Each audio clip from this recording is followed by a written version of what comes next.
আসসালামু আলাইকুম। Hello beautiful people of Bangladesh. আজকে আপনাদের মাঝে চলে আসলাম আবার একটা নতুন টপিক নিয়ে।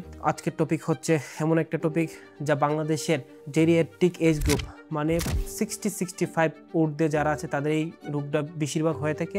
আজকের রোগের নাম হচ্ছে ডিমেনশিয়া। এই ডিমেনশিয়া সম্পর্কে আপনাদের বলবে আমার ক্লাসমেট মাহফুজ মিয়া।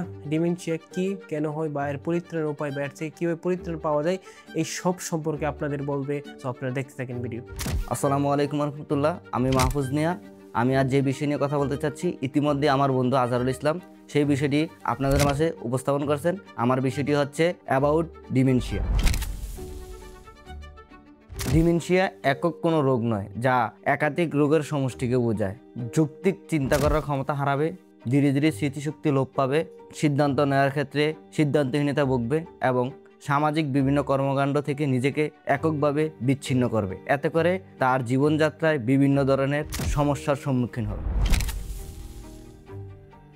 এখন আসি, এই রোগটি হওয়ার প্রধান কারণ হচ্ছে মস্তিষ্কের কোষগুলো বিভিন্নভাবে ক্ষতিগ্রস্তের সম্মুখীন হওয়া, যাতে করে মস্তিষ্কের কোষগুলোর সাথে একে অপরের যোগাযোগ নষ্ট করে। ডিমেনশিয়া একটি প্রগতিশীল রোগ, অর্থাৎ এর লক্ষণগুলো ধীরে ধীরে সময়ের সাথে সাথে খারাপ থেকে খারাপতর হতে থাকে। ডিমেনশিয়ার প্রধান লক্ষণগুলো: স্মৃতিশক্তি হ্রাস পাবে, বিশেষ করে দৈনন্দিন ঘটে যাওয়া ঘটনাগুলো সে ভুলে যাবে, সিদ্ধান্ত নেওয়া ও সমস্যা সমাধানে দক্ষতা কমে যাবে, লোকের কথা বুঝতে অসুবিধা হবে, সঠিক শব্দ খুঁজে পেতে অসুবিধা হবে, বিশেষ করে সময়, তারিখ ও স্থান সম্পর্কে তার সঠিক কোনো ধারণা থাকবে না, জটিল কাজ সম্পাদন করতে অসুবিধা হবে, ব্যক্তিত্বের পরিবর্তন, যেমন সহজেই বিচলিত হয়ে যাবে, উদ্বেগ ও বিষণ্ণতায় ভুগবে।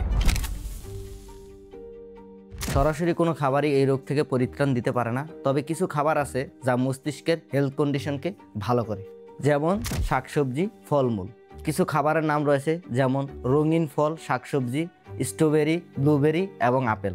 তবে এর গুরুত্ব রয়েছে, অ্যান্টিঅক্সিডেন্ট এবং ফাইবার সরবরাহ করে, যা মস্তিষ্কের প্রদাহ কমায়।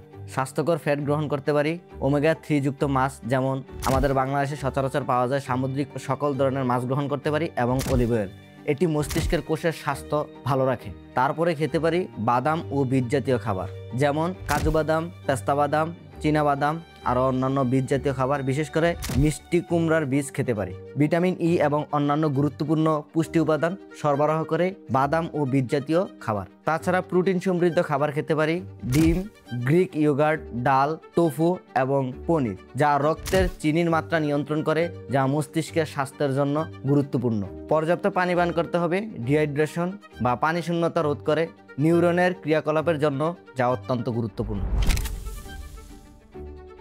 কাদের ডিমেনশিয়া হওয়ার ঝুঁকি বেশি?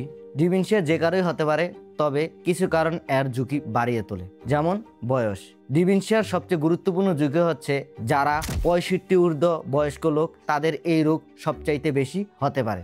তারপর রয়েছে জেনেটিক্স। পারিবারিক ইতিহাস বা জেনেটিক্স একটি ভূমিকা পালন করে, বিশেষ করে অল্প বয়সে যাদের অ্যালজাইমার ডিজিজ হয়, তারা এই রোগে সবচাইতে বেশি আক্রান্ত হয়। ফিজিক্যাল হেলথ প্রবলেম: উচ্চ রক্তচাপ, হাইপারটেনশন, ডায়াবেটিস, শ্রবণশক্তি হ্রাস, ইয়ারিং লস, অতিরিক্ত ওজন ও স্থূলতা, দীর্ঘস্থায়ী অসুস্থতা। নিয়ন্ত্রণহীন জীবনযাত্রার কারণে এই রোগ হতে পারে, যেমন কায়িক শ্রমের অভাব, শারীরিক নিষ্ক্রিয়তা, ধূমপান, অতিরিক্ত মদপান, সামাজিক বিচ্ছিন্নতা এবং একাকিত্ব, মানসিক অবসাদ বা দীর্ঘস্থায়ী চাপ, মাথায় আঘাত এবং শিক্ষার অভাব। সুস্থ জীবনযাপন এবং স্বাস্থ্যকর খাবার গ্রহণের মাধ্যমে আপনাদেরকে ডিমেনশিয়া থেকে পরিত্রাণ দিতে পারে। এতক্ষণ আপনাদের ডিমেনশিয়া রোগ সম্পর্কে একটু হলেও সচেতনতা বৃদ্ধি করতে পেরেছি। এই ভিডিওতে যদি কোনো ভুল ত্রুটি হয়ে থাকে তাহলে অবশ্যই ক্ষমাস্বরূপ দেখবেন। ততক্ষণ আপনারা ভালো থাকেন। ইনশাল্লাহ দেখা হবে পরে কোনো ভিডিওতে। Good bye beautiful people of Bangladesh.